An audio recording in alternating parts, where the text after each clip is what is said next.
Good morning, children. Uh, we start electromagnet. In previous class, we are already learned about the. We already learned about the solenoid, right-hand thumb rule, and magnetic effect. Electromagnet, when core is of the solenoid is magnetic substance, then it behaves like a strong magnet, and magnetic field strength of the electromagnet depends on the magnitude of the current, direction of current, number of turns and material of the core. तो ये हम लोग already पढ़ चुके थे, solenoid भी पढ़ चुके थे. इसके बाद हम लोग electromagnet is the magnet that runs on the electricity. Unlike the permanent magnet, the strength of electromagnet can easily be changed by changing the amount of electric current that flows through it, and the poles of electromagnet can even be reversed by reversing the flow of electricity. Electromagnet used in different purpose like electric bell, dynamo, transformer, telegraph, telephone, electric alarm, etc. After that, we have idea that when magnet prepared by electricity and another magnet is kept near that, then force exert either on magnet or on the current carrying conductor. It depends which is easily movable. जो movable होगा आसानी से वो move करेगा.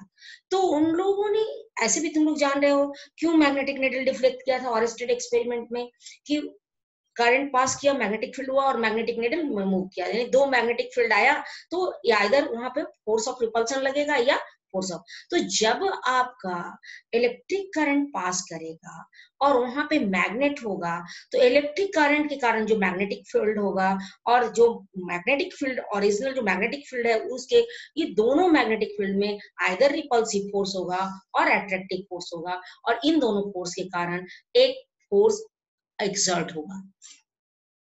तो इसी system पर हमारा मोटर वर्क करता है. It is the special instrument which helps to transform electrical energy into mechanical energy. It works on electromagnetic effect. Principle of electric motor is the electromagnetic effect or Fleming left hand rule. Fleming left hand rule, what is Fleming left hand rule? When we stretch our center finger, our forefinger and thumb of the left hand perpendicular to each other, and current flowing through the center finger, C for current, and field is in the direction of forefinger, यानी कि forefinger and field, you know ना, it is also known as index finger, it is known as middle finger, but I am telling because trick. Center finger current, forefinger field, then thrust is created in the direction of thumb. Force is created in the direction of thumb or thrust. So T for thrust, T for thumb. So ये trick है. Center finger current, four finger field, thrust, thumb. ये left hand के अगर हम इस तरह से करते हैं कि अगर ये डायरेक्शन में करंट जाएगा, सेंटर फिंगर के डायरेक्शन में करंट जाएगा, फोर फिंगर के डायरेक्शन में फील्ड होगा, तो थ्रस्ट क्रिएट होगा थंब के डायरेक्शन. जहां से फिंगर निकलती है वो नॉर्थ पोल, जहां से फिंगर निकलती है वहां पे पॉजिटिव, जहां पर एंड करती है वो निगेटिव, जहां पर एंड करती है वो साउथ. ये ध्यान में रखोगे, है ना. फिंगर जहां से निकलती है, अगर हम मैग्नेटिक फील्ड को दिखा रहे हैं तो ये नॉर्थ पोल होगी और ये साउथ पोल. ये करंट का तो ये पॉजिटिव एंड, ये निगेटिव एंड. तो कहता है थ्रस्ट जो होगा इस डायरेक्शन में होगा. तो जब भी अगर आपको कोई कह दे कि किधर फोर्स लगेगा, आप उसके डायरेक्शन को देखकर अपने लेफ्ट हैंड को स्ट्रेच करके और पता लगा सकते हैं कि ये अप जाएगा या डाउन जाएगा. कहता है कि when current carrying conductor placed in magnetic field experiences a force is defined as electromagnetic effect.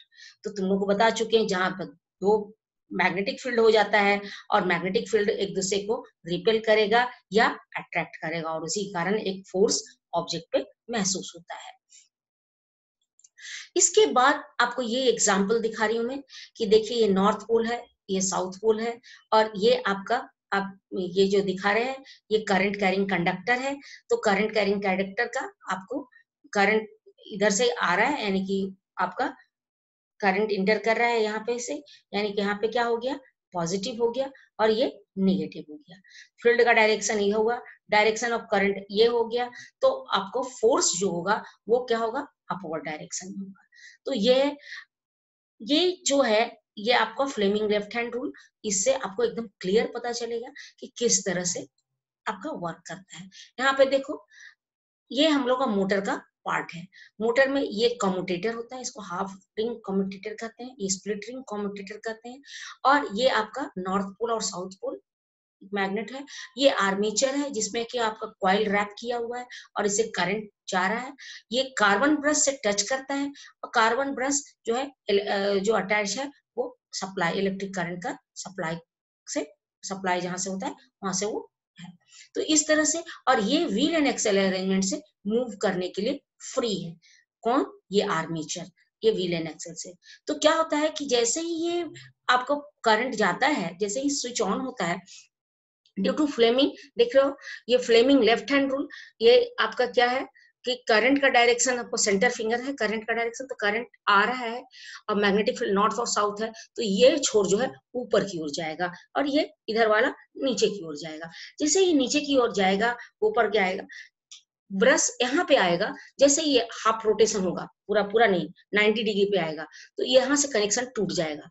लेकिन ड्यू टू मोमेंटम क्या होगा, ये जो पीला वाला छोर है वो इधर आ जाएगा और अब क्या होगा, इससे करंट निगेटिव जाने लगे, पॉजिटिव निगेटिव आने लगेगा और इधर से पॉजिटिव, तो नेचुरली ये छोर फिर जाएगा और इस तरह से आपका फुल रोटेशन होता रहता है मोटर में। और इसीलिए मोटर, जैसे फैन का मोटर हुआ, जैसे आपका वाटर पंप का मोटर हुआ, वो आपका मूव करता रहता है। तो ये तो armature insulated coil wrapped around the soft iron kept in magnetic field. When current passes through it, it behaves like electromagnet and experiences a force and start to rotate. Commutator क्या है भाई, split ring, it touches the carbon brush and helps to flow the current through armature and also change the direction of current and continue the rotation of armature in the magnetic. Carbon brush क्या है, it is connected with the electrical circuit and touches the commutator to supply the current of the armature. बंधा नहीं रहता है, ये touch करता रहता है। Motor works on the Fleming है लेफ्ट हैंड रूल, और जितने भी आपका रोटेटिंग इंस्ट्रूमेंट है, इलेक्ट्रिकल इंस्ट्रूमेंट, वो आपका करते हैं। वो आपको मिक्सी में देखोगे रोटेशन होता है, आपका फैन में रोटेशन होता है, टेबल फैन हो या सीलिंग फैन हो उसमें रोटेशन होता है। उसी तरह से आपका कूलर में रोटेशन होता है, आपका वॉशिंग मशीन में होता है। हाँ, वॉशिंग मशीन में देखो स्पिनर जो होता है उसमें तो हाफ कम्यूटेटर होता है, लेकिन आपका जो 1-2-1-2 जो कहते हैं 1-2-1-2, आप लोग वॉशिंग मशीन का प्रचार सुने होंगे, 1-2-1-2 यानी हाफ रोटेशन होता है, हाफ के बाद फिर घूम जाता है ना, क्योंकि अगर गोल गोल घूमेगा तो शायद कपड़ा डैमेज हो, इसलिए लोग उसको वॉशिंग मशीन को हाफ रोटेशन पे रखते हैं और वो आपका स्लिप रिंग यूज होता है, यानी फुल रिंग के जगह पर स्लिप रिंग। ये देखो यहाँ रोटेटिव स्प्लिट रिंग दिखा रहे हैं, ये कार्बन ब्रश टच कर रहा है ना, और यहाँ पे आपका ब्रश दिखा रहा है और स्प्लिट रिंग दिखा रहे हैं इसका, और ये नॉर्थ और साउथ पोल है, ये किस तरह से रोटेट कर रहा है, ये डायरेक्शन पावर सोर्स दिखा रहा है। इस तरह से आपका दिख रहा है, यहाँ पे आपका रोटेशन ऑफ लूप है ना, इलेक्ट्रिक मोशन ये आपका दिखा रहा है, ये आर्मेचर है, ये व्हील स्वयं से मूव करने के लिए तैयार है, ये कार्बन बस से टच किया हुआ है, बाउंड अप नहीं है, इसके बाइंड अप नहीं किया है, इसको बांधा नहीं गया है। क्यों नहीं बांधा गया है, क्योंकि अगर ये गोल गोल घूमेगा तो ट्विस्ट कर जाएगा, इसके कार्बन ब्रश को सिर्फ टच किया गया है और कार्बन ब्रश कम्यूटेटर को टच करता है। हाफ रोटेशन के बाद ये जब यहाँ आएगा तो नेचुरली 90 डिग्री पर जैसे ही आएगा तो ये कनेक्शन टूटेगा, लेकिन ड्यू टू मोमेंटम तुम जानते हो कि वो आगे बढ़ जाएगा, जैसे ही आगे बढ़ेगा ये छोर इसमें टच करेगा और रोटेशन इस तरह से चलता जाएगा। डीसी पावर सप्लाई दिखा रहा है यहाँ पे आपका, यहाँ पे देखो मैग्नेट कम्यूटेटर कार्बन ब्रश और इस तरह से आपका वर्क कर रहा है ये आपका कम्यूटेटर। तो आप आई थिंक ये आप लोगों को कंफ्यूजन नहीं होना चाहिए, इसमें क्लियर होना चाहिए आपका। Armature is the part of motor that plays in important role of in its operation. It is bound with the number of coils around it and that forms magnetic circuit. This circuit is responsible for the production of flux, which in turn develop the required torque. This is the reason why it is considered as a heart of any rotating device, because it is the source of the production of flux in. ये देख रहे हो motor है, laminated इस तरह का motor है आपका, ये सब है ना। अब अगले क्लास में हम लोग इलेक्ट्रोमैग्नेटिक इंडक्शन पढ़ेंगे, और इलेक्ट्रोमैग्नेटिक इंडक्शन जो है वो हम लोगों को डिटेल में पढ़ना है, और वो जनरेटर वर्क करता है